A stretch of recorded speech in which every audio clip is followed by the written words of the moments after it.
नमस्कार दोस्तों, स्वागत है आप सभी का आपके अपने चैनल सीप कैंपस पर। दोस्तों, हम लोग देशज और विदेशज शब्दों को पढ़ रहे थे। पिछली वीडियो में हमने देशज शब्दों को ख़त्म कर दिया है। इसमें हम विदेशज शब्दों को पढ़ेंगे। ये टॉपिक भी बहुत ज़्यादा लंबा नहीं है।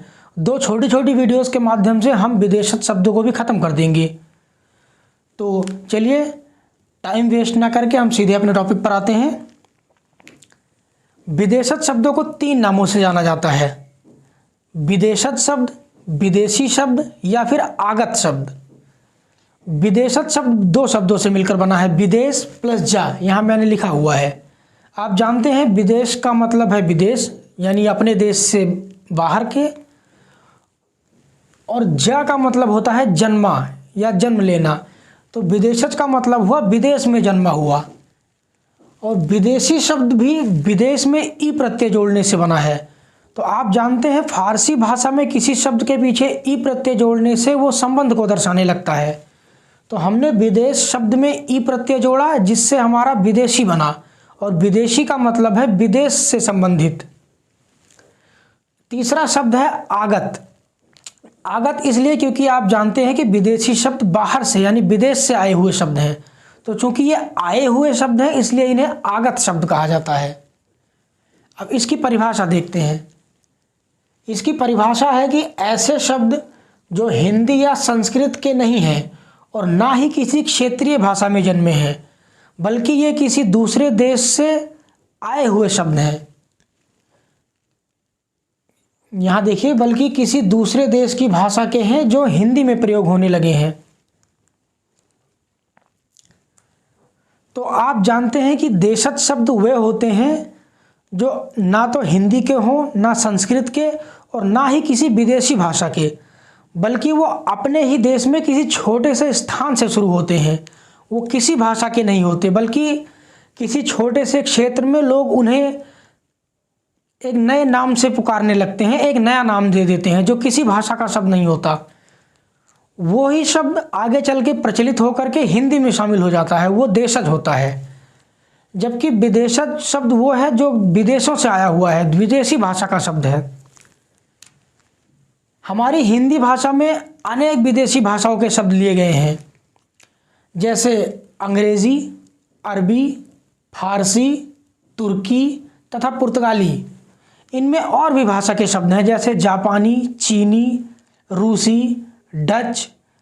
लेकिन ये जो भाषाएं हैं इनसे बहुत थोड़े थोड़े शब्द आए हैं, इसलिए इन्हें ज़्यादा महत्व नहीं दिया जाता। लेकिन जो अंग्रेज़ी, अरबी, फारसी, तुर्की और पुर्तगाली शब्द हैं, आप जानते हैं कि इनसे हमारा बहुत पुराना संबंध है। जब मुग़ल हमारे देश में आए उसके बहुत पहले से हमारे संबंध इन देशों से है। भारत और जो मध्य एशिया है इनका व्यापार बहुत पुराना है। तो वहाँ के लोग व्यापार के लिए हमारे देश में आते थे और हमारे देश के लोग व्यापार के लिए उन देशों में जाते थे। तो ऐसे में हमने एक दूसरे के कुछ शब्दों को ले लिया है और अपनी भाषा में शामिल कर लिया है। तो चलिए अब हम एक एक करके इन शब्दों को देखते हैं। सबसे पहले हम देखते हैं जापानी भाषा के शब्द, यानी वो शब्द जो जापान के हैं और हमने इसे हिंदी में ले लिया है। जापानी भाषा का पहला शब्द है रिक्शा। रिक्शा शब्द आपका जापानी भाषा का है। उसके बाद अगला शब्द है सायोनारा। सायोनारा का अर्थ होता है अलविदा। आपने कई बार फिल्मों में सुना भी होगा। उसके बाद तीसरा शब्द है आपका सूमो। सूमो एक तरह का पहलवान होता है। आपने कई बार देखा होगा, एक मोटे मोटे पहलवान होते हैं 450-500 किलो के, वो सूमो पहलवान होते हैं।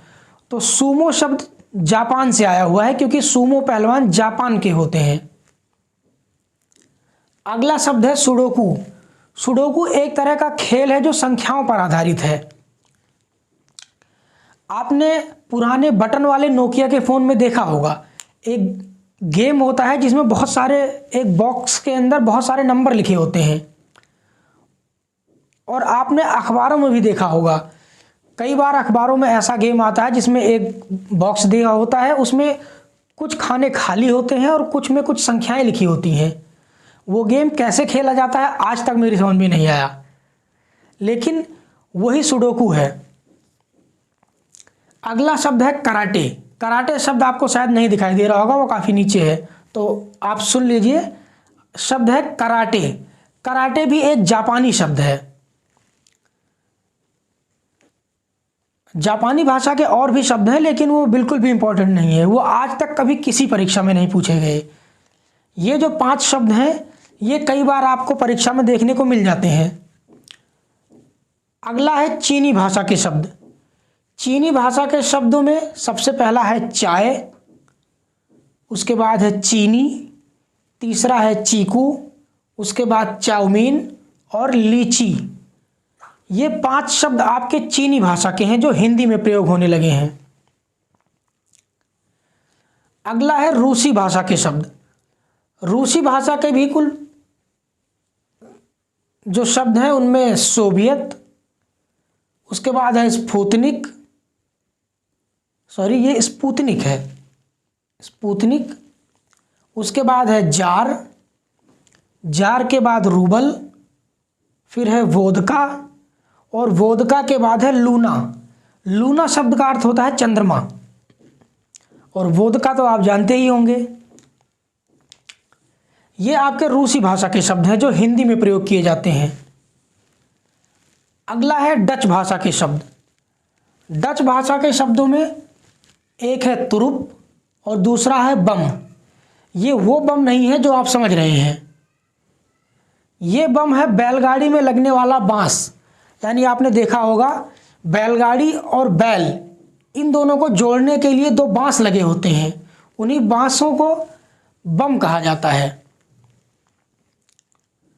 ये डच भाषा के शब्द हैं। अगला है फ्रेंच भाषा के शब्द। फ्रेंच या फ्रांसीसी भाषा के शब्द, इनमें आपका शब्द है अंग्रेज। अंग्रेज आपका फ्रांसीसी भाषा का शब्द है। अगला है कर्फ्यू। कर्फ्यू के बाद है कारतूस, उसके बाद कूपन, उसके बाद मेन्यू या फिर मीनू। अगला शब्द है पिकनिक। पिकनिक भी आपका जो है फ्रेंच भाषा का शब्द है। उसके बाद है रेस्तरां, रेस्तरां के बाद है मेयर, मेयर के बाद है लैंप। ये सभी आपके फ्रेंच भाषा के शब्द हैं।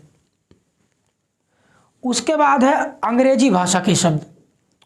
अंग्रेजी भाषा के शब्दों की लिस्ट बहुत लंबी है, लेकिन वो सभी शब्द आपके काम के नहीं हैं। कुछ इंपॉर्टेंट शब्द हैं जो आपको याद रखने चाहिए, वो मैंने यहाँ लिख दिया है। सबसे पहले है डॉक्टर, उसके बाद कॉलेज, नर्स, ये आपका नर्स, उसके बाद कोर्ट। कोर्ट शब्द भी आपको शायद नहीं दिखाई दे रहा होगा, आप देख लीजिए कोर्ट। उसके बाद है प्लेटफार्म। प्लेटफार्म के बाद प्रोफेसर, इंजीनियर और अफसर, ये आपका अंग्रेजी भाषा के शब्द हैं। उसके बाद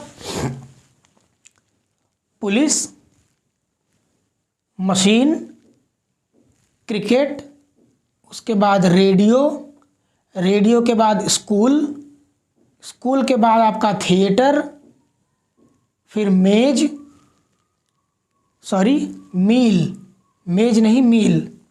उसके बाद है ऑर्डर, ऑर्डर के बाद आपका लालटेन, अस्पताल, स्लेट, गिलास, टिकट, कप्तान, बोतल, अपील और कंपनी। कंपनी के बाद आपका जेल, फिर पेन, पाउडर, पेट्रोल, उसके बाद पार्टी, कैंप और कॉलर। ये आपके अंग्रेजी भाषा के शब्द हैं। अंग्रेजी भाषा में और भी बहुत सारे शब्द हैं, लेकिन ये वो शब्द हैं जो बार बार आपको किसी न किसी पेपर में देखने को मिल जाते हैं। अगला है तुर्की भाषा का शब्द। तुर्की भाषा में आपका कैंची, चाकू, तोप, कुर्ता, लाश और आका। उसके बाद है सुराग, चेचक, चम्मच, बहादुर, बारूद, तमाशा और लफंगा। उसके बाद है कुली। कुली शब्द भी आपका तुर्की भाषा का है। उसके बाद तमगा, खंजर, बेगम, बीवी, उर्दू और मुगल। उसके बाद अगला है सौगात और कुर्की। ये शब्द आपके तुर्की भाषा के हैं।